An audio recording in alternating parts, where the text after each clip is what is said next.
আসলাম আসলে আজকে তো মহান বিজয় দিবস আমাদের 16 ডিসেম্বর। তো কালকে 2-3 দিন আগে থেকে আমি শুভেচ্ছা বিনিময় করছিলাম। তো আজকে তো দিন প্রায় শেষ হলো, দিন এখনো আছে। আর আমরা যতক্ষণ বেঁচে আছি বিজয়ের আনন্দ আমরা ধরে রাখতে চাই এবং ওই বিজয়ের আলোতে আমরা আলোকিত হতে চাই, আমরা অন্ধকারে থাকতে চাই না। আসলে আলোচনা সমালোচনার ক্ষেত্রে এটা না, কিন্তু খুব সত্যিকার অর্থে আমরা কিন্তু গত এই 53 বছর স্বাধীনতার সুফলটা মনের মধ্যে পাই।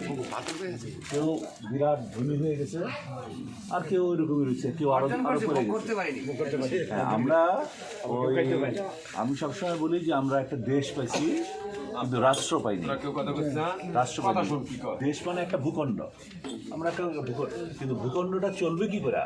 নিয়ম কানুন, শৃঙ্খলা, আইন, শাসন, তারপর প্রশাসন, সংবিধান, কোর্ট কাছারি, আদা, হ্যাঁ যা কিছু আছে এগুলো একটা নিয়মের মধ্যে চলবে।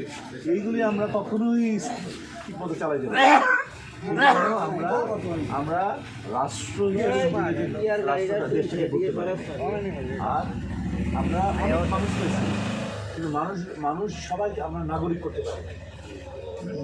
যখন আমরা নাগরিক বলবো তখন নাগরিক অধিকারের কথা আসবে। মানুষ